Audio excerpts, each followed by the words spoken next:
বন্ধুরা, আজকের আমার ভিডিওর বিষয়বস্তু হলো স্থলপদ্ম গাছের এপ্রিল মাসের পরিচর্যা। স্থলপদ্ম হলো একটি গ্রীষ্মকালীন ফুলের গাছ, তাই ফেব্রুয়ারি মাস আসার সাথে সাথেই এই গাছের কিন্তু গ্রোথ শুরু হয়।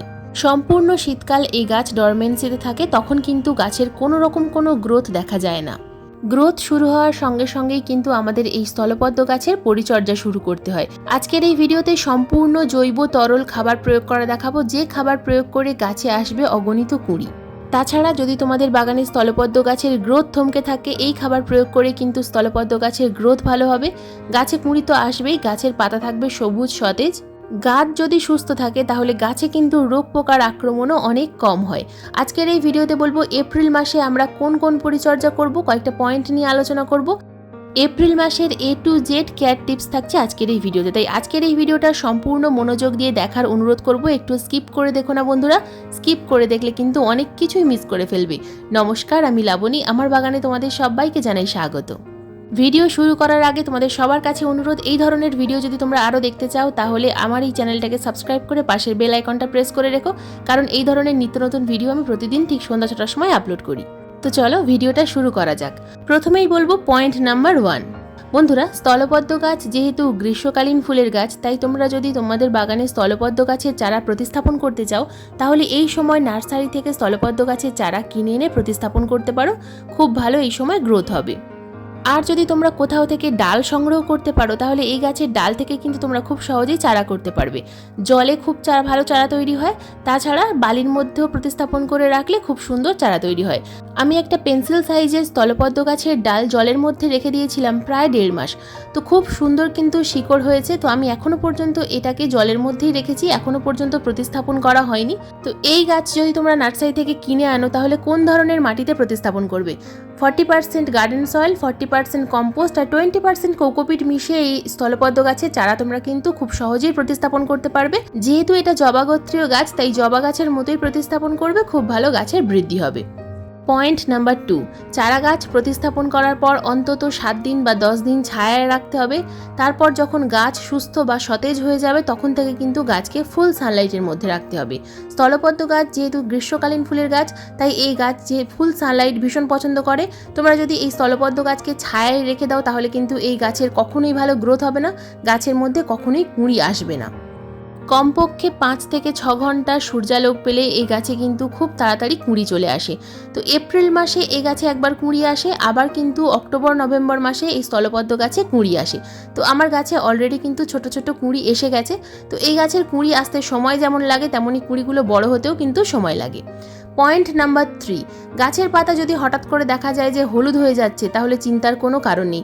প্রথমে লক্ষ্য করবে যে কোন পাতাগুলো হলুদ হয়ে যাচ্ছে। যদি দেখো যে গাছের পুরনো পাতাগুলো হলুদ হয়ে যাচ্ছে তাহলে কোনো সমস্যা নেই, কিন্তু যদি গাছের উপরের কচি পাতা হলুদ হয়ে যেতে থাকে তখন কিন্তু গাছের আমাদের রুট ট্রিটমেন্ট করতে হবে, কারণ একমাত্র রুটের প্রবলেম হলেই গাছের কচি পাতা হলুদ হয়ে যায়।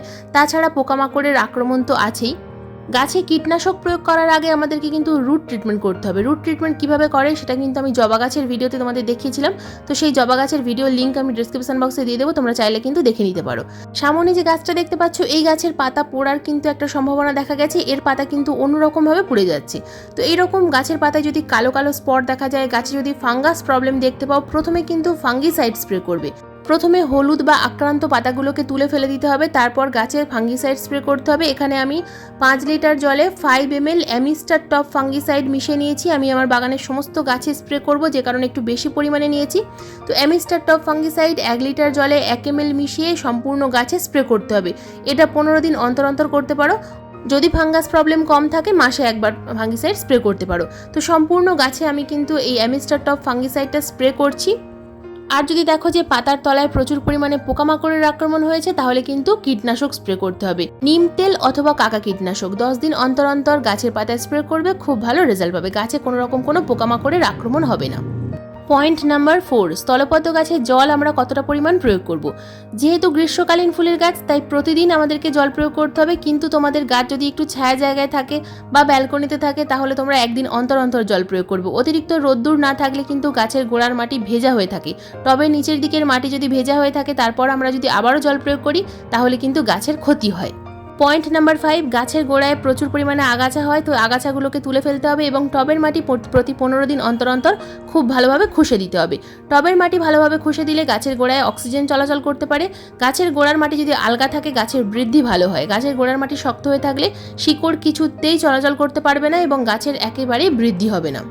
এবার প্রয়োগ করতে হবে খাবার। তো কি খাবার এই গাছে আজকের আমি প্রয়োগ করব? এই এপ্রিল মাসের অতিরিক্ত গরমে সম্পূর্ণ জৈব তরল একটা তৈরি করব এবং সেটা গাছে প্রয়োগ করে দেখাবো। তো এখানে দেখো আমি একটা পাত্রের মধ্যে নিয়ে নিয়েছি 1 লিটার সাধারণ জল। এই 1 লিটার সাধারণ জলের মধ্যে প্রথমেই আমি দিয়ে দেবো এখানে বাদাম খোল। বন্ধুরা, যেহেতু ধীরে ধীরে তাপমাত্রা বাড়ছে, তো এখন কিন্তু সরিষার খোল ভেজানো জল একটু কম প্রয়োগ করব। এখন থেকে বাদাম খোল ভেজানো জলটা একটু বেশি প্রয়োগ করব। বাদাম খোল ভেজানো জলের মধ্যেও কিন্তু প্রচুর মাত্রায় এনপিকে আছে এবং গাছের জন্য ভীষণ উপকারী। তো 1 লিটার জলে আমি এখানে দিয়ে দেবো 10 গ্রাম পরিমাণ বাদাম খোল। বাদাম খোলের সঙ্গে আরও একটা উপাদান মেশাবো, সেটা হলো চা পাতা। 1/2 চামচ পরিমাণ চা পাতা।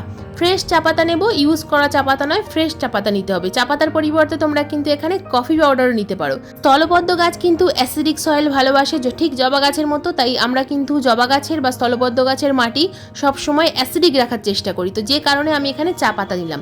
বাদাম খোল এবং চা পাতা এই দুটোকে কিন্তু 5 থেকে 6 ঘন্টা ভিজিয়ে রাখবো। তো 5 থেকে 6 ঘন্টা ভিজিয়ে রাখার পর এর মধ্যে আমি আরও 2-3টে উপাদান মেশাবো, তারপর গাছে প্রয়োগ করব। তো দেখো 5-6 ঘন্টা পর আমার কিন্তু বাদাম খোল এবং চা পাতা খুব ভালোভাবে ভিজে গেছে।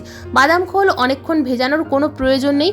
যেমন আমরা সরিষার খোল ভেজাই 3 দিন বা 4 দিন পচাতে হয়, বাদাম খোল অতদিন পচাতে হয় না। তো এই বাদাম খোল এবং চা পাতা ভিজে যাওয়ার ঠিক 5 থেকে 6 ঘন্টা পর এর মধ্যে আমরা মিশিয়ে দেবো 1/2 চামচ পরিমাণ চুন। পান দিয়ে যে চুন খাওয়া হয় সেই চুন কিন্তু এর মধ্যে মেশাতে হবে।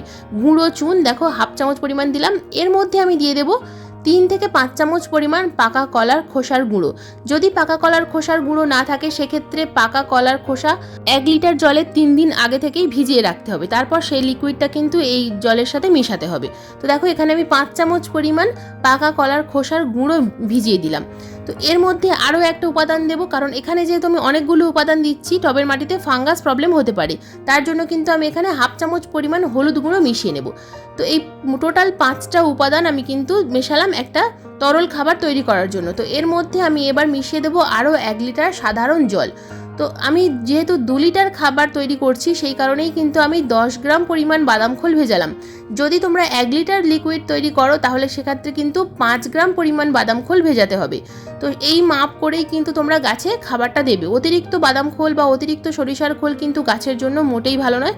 সবসময় খাবার মেপে গাছে প্রয়োগ করতে হয় এবং সবসময় সাধারণ জল মিশিয়ে তবেই যে কোনো গাছে খাবারটা প্রয়োগ করতে হয়। তো টোটাল দেখো আমার এখানে 2 লিটার খাবার তৈরি হয়ে গেল। এই 2 লিটার খাবার আমরা কতটা পরিমাণ করে প্রত্যেকটা গাছে প্রয়োগ করব দেখো। এখানে একটা 12 ইঞ্চি সাইজের মাটির টব আছে এবং তার পাশেই একটা আছে 8-10 ইঞ্চি সাইজের মাটির টব। তো দুটো টবেই আমি কিন্তু গাছে খাবার প্রয়োগ করব। তো যেটা 12 ইঞ্চি বা 14 ইঞ্চি টব সেটাতে আমি সম্পূর্ণ 1 লিটার লিকুইড ঢেলে দিলাম, আর যেটা 10 ইঞ্চি সাইজের টব সেখানে আমি 500 ml লিকুইড দিলাম। তো আর যে 500 ml লিকুইডটা আছে এটা যে আমার বাগানে যে নতুন যে স্থলপদ্ম গাছটা আমি প্রতিস্থাপন করেছি প্রায় 15-20 দিন হয়ে গেছে, তো সেই গাছে আমি প্রয়োগ করব। কারণ যে কোনো গাছ প্রতিস্থাপন করার পর অন্তত 15-20 দিন পর গাছে খাবার প্রয়োগ করতে হয়। কখনোই গাছ প্রতিস্থাপন করার সঙ্গে সঙ্গে গাছে খাবার প্রয়োগ করতে যাবে না। গাছের সঙ্গে সঙ্গে খাবার প্রয়োগ করলে সেই গাছ কিন্তু মারা যেতে পারে। তো 20 থেকে 25 দিন পরেও তোমরা কিন্তু গাছে খাবার প্রয়োগ করতে পারো। এই লিকুইড খাবার প্রতি মাসে 15 দিন অন্তর অন্তর অর্থাৎ 2 বার গাছে প্রয়োগ করতে হবে, তবেই কিন্তু ভালো রেজাল্ট পাওয়া যাবে গাছে, তবেই কিন্তু কুঁড়ি আসবে। যেহেতু টবের গাছ যদি আমরা খাবার ঠিক মতো না প্রয়োগ করি গাছে কুঁড়ি আসবে না।